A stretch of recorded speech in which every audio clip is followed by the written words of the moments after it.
Hey, what's going on, everyone? Today I want to take some time to talk with you about the brand new Stellar Blade PC update, version 1.014.001, and really go deep into everything that's been added, adjusted, and fixed. I know many of you have been playing this game non-stop since it hit PC, and updates like this can completely change the feel of your sessions. So I thought it would be fun to break it all down in detail and just talk through the whole thing as if we were hanging out and you were telling me how your playthrough has been going. The update itself is honestly pretty chunky, with a mix of fresh content, technical improvements, and fixes that really smooth out the rough edges. And while some of these changes might seem small at first glance, when you look closer, they add up in meaningful ways that improve the overall experience. One of the first things that caught my attention is the new arranged background music tracks that have been included as a sort of thank you gift from the developers. If you're someone who really appreciates the atmosphere of this game, and let's be real, Stellar Blade is a title where atmosphere is everything, then you'll probably notice immediately how these tracks give certain moments a fresh layer of energy. We've got things like the Song of the Sirens in a rearranged form, Star Descent, Arisa, Democrawler, Everglow, and Hypertube. Each of them feels familiar, but with enough variation that it doesn't feel like you're just hearing the same thing again. It's almost like the devs wanted to give the community a bonus that feels celebratory, like, hey, thanks for sticking with us, here's something cool you can enjoy.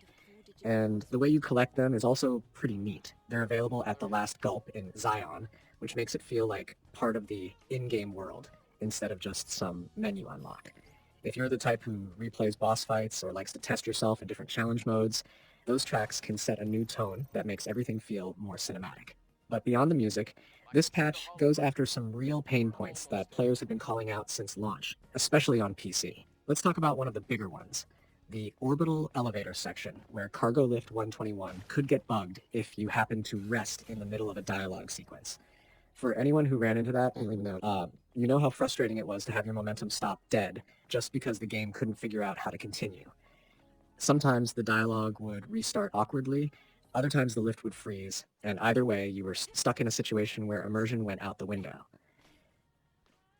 That's been patched up now, which is the kind of quality of life thing that doesn't make headlines, but matters a ton when you're actually playing.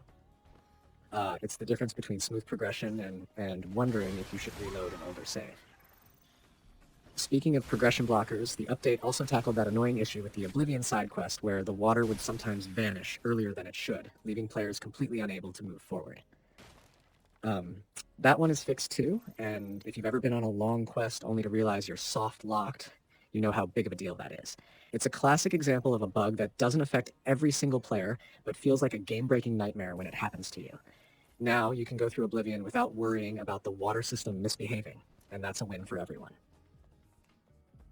Another area where this patch deserves credit is the attention it gives to combat flow in special scenarios. For example, there was a glitch in the collaboration minigame with Nikki, where enemies could become immune to Eve's ranged attacks if you triggered burst skill in a particular way.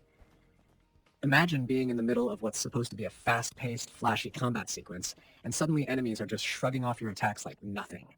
That's not just immersion breaking, it's flat-out frustrating. Now though, the fix ensures that combat feels responsive and consistent. And while we're on the subject of combat, they also address that specific issue where dodging wouldn't trigger correctly if you tried to dodge right after using burst skill X. That little hiccup made some fights feel clunky, but with the fix, movement feels way more fluid again. For a game that thrives on stylish action and tight timing, those fixes go a long way in restoring confidence in the mechanics. Then there's the fishing system, which, let's be honest, became a surprisingly fun part of the game for a lot of people. There was this weird bug where switching from reel-in controls to timing controls would leave the reeling icon grayed out, almost like the game forgot to recognize what input method you were using. It might not sound like a big deal, but for those who got invested in fishing as a side activity, it was annoying. Thankfully, that's cleaned up now, so you can swap control styles without worrying that the UI is going to betray you. Now, if you're on PC, some of the fixes here are tailor-made for you, and I think they show how much the team is listening to feedback from that community. For instance, there was an odd UI bug where swapping the confirm and cancel buttons would mess with the interface after finishing a quest.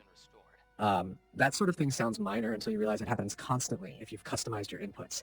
Having the option to swap buttons should be about comfort, not about breaking the game. So yeah, it's one of those little things that makes PC gaming feel smoother. Another PC-specific improvement is the way the update handles modifier keys. Before, the left and right versions of Control, Alt, Shift, and Command were treated differently, which made certain setups kind of awkward. Now, the game recognizes them equivalently, meaning you won't get punished for pressing the wrong side of a key. For people using custom keyboards or unusual setups, this is a lifesaver.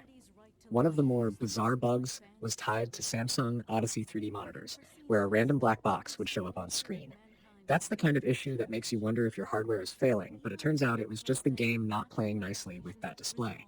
With the patch, those visual hiccups are gone, and that's a relief for players who shelled out big money for high-end monitors and just want the game to look as amazing as it should. Boss battles got some attention too, specifically with Scarlet in the boss challenge. There was this bug where she would vanish completely during a cutscene if Tacky mode was enabled. Imagine being in the middle of a fight, waiting for the next phase, and suddenly the boss is just gone. You're left scratching your head, wondering if you broke the game. That's been corrected, which means those high-stakes fights can play out the way they were intended, without any supernatural disappearing acts. The other thing worth mentioning is how this patch didn't just focus on fixing, it also celebrated the community. The addition of that special CD key for Complete Edition owners shows a willingness to give players something tangible as a thank you. It's a nice gesture, especially for folks who went all in on supporting the game. And even though not every player will care about that kind of bonus, it sends a message that the devs are actively thinking about their audience. When you put all of this together, what you get is a patch that balances both the creative and the practical. On one hand, you've got new arranged tracks that breathe life into the atmosphere and give people a reason to revisit familiar content. On the other, you've got the nitty-gritty fixes that stop the game from tripping over itself in critical moments. That combination is important because it shows the developers aren't just interested in adding flashy new features. They're also committed to polishing what's already there. And honestly, that's what makes this update feel special. Because let's face it, a lot of times when we hear about patches, it's either a giant overhaul that changes everything, or a tiny hotfix that only fixes one obscure issue. This one lands in a sweet spot where there's enough content to get excited about and enough fixes to feel like the devs are actually paying attention to feedback from every corner of the player base. If you're someone who had been holding off on another playthrough because of those annoying bugs, now might be the perfect time to jump back in and see how much smoother it feels. As for performance, while the notes don't go into huge detail about optimization tweaks, it's pretty clear that addressing things like key recognition and monitor compatibility are indirect performance improvements. They don't boost your frame rate, but they make your overall experience feel more reliable, and that reliability is something players really appreciate. It's also worth noting that the timing of this patch, releasing on PC just a few days after the PS5 version, shows that the devs aren't treating the platforms unequally. There's always a worry that one version gets priority over the other, but this update rolled out in a way that keeps the community fairly aligned. So at the end of the day, what does this patch mean for the average player? It means less time dealing with frustrating bugs, more time enjoying the story, combat, and side activities, and a little extra bonus in the form of those arranged tracks that keep things feeling fresh. If you've been grinding through the challenges, exploring every nook of the game, or just enjoying the cinematic vibes of Stellar Blade, this update is going to make all of that better. And if you're someone who got stuck because of a quest bug or a UI issue, it's basically a rescue rope pulling you back into the game.